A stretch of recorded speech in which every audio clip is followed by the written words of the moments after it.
गोवर्धन लीला। देवराज इंद्र अपने आप को सर्वश्रेष्ठ समझने लगे थे। भगवान कृष्ण ने उनका अहंकार तोड़ने का निश्चय कर लिया था। गोकुल में हर साल वर्षा ऋतु के पूर्व इंद्रदेव की पूजा करने के लिए यज्ञ किया जाता था। कृष्ण ने गोकुल वासियों को समझाया कि हमें इंद्रदेव की पूजा न करके गोवर्धन की पूजा करनी चाहिए। गोवर्धन एक पर्वत है जिसे गिरिराज पर्वत भी कहते हैं। भगवान श्री कृष्ण ने इस पर्वत को अपनी उंगली में उठाकर अपने गोकुल वासियों को भयानक आंधी और बारिश से बचाया था।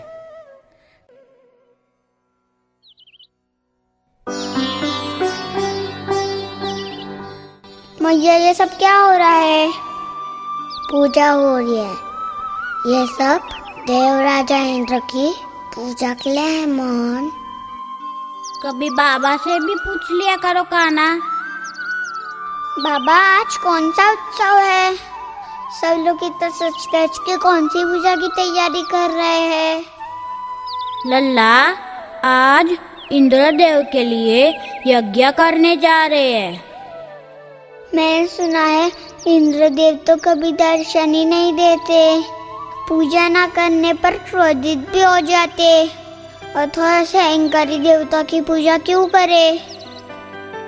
वो देवों के राजा है और वो वरुण देव के स्वामी हैं। अगर हमने उनकी पूजा नहीं की तो वो हमें बारिश नहीं देंगे, तो हमारी जीविका कैसे चलेंगी? बाबा, ऐसी देव जिसकी पूजा ना करने पर वो अपने बच्चों को कष्ट दे। आप मुस्कुरा क्यों रही हो? कान्हा को कुछ समझाओ। तुम ही समझाओ। मैं तुम्हारे और तुम्हारे कान्हा के बीच में क्यों आऊं? वैसे ये बात तो मन लायक कह रहा है। पूजनीय योग्य कौन है लल्ला? कृष्णा का तर्क सही है, पर हमें भी हमारे इष्ट देव की पूजा करनी होती है।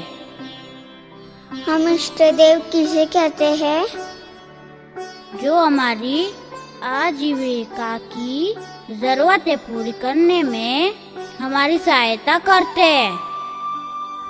तो इसके अनुसार गौमाता हमारी इष्ट देवी और गोवर्धन हमारे इष्ट देव हुए, क्योंकि वही हमारी आजीविका में मदद करते हैं। बात तो सही है कृष्णा।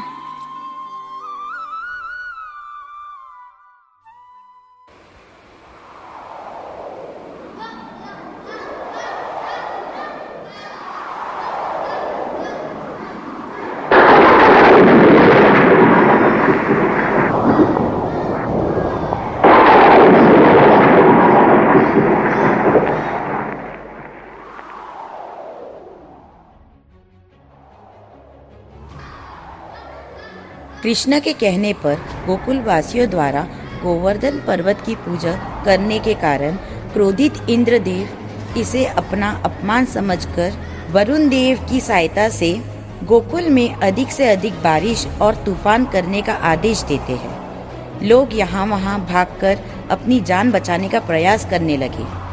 गोकुल की यह परिस्थिति देखकर भगवान कृष्ण समझे कि यह इंद्रदेव ने चुनौती दी है। भगवान कृष्ण सारे गोकुल वासियों और गायों को लेकर गोवर्धन पर्वत के पास पहुंचते हैं। फिर भगवान श्री कृष्ण अपनी तर्जनी पर गोवर्धन पर्वत को उठा लेते हैं और सारे गोकुल वासियों को गोवर्धन पर्वत की छत्र छाया में आश्रय देते हैं।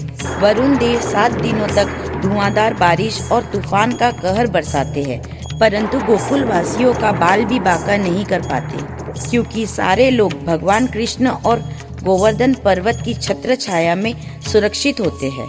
आखिर इंद्रदेव को अपनी भूल समझ में आती है। वह प्रभु की शरण में आकर उनसे माफी मांगते हैं।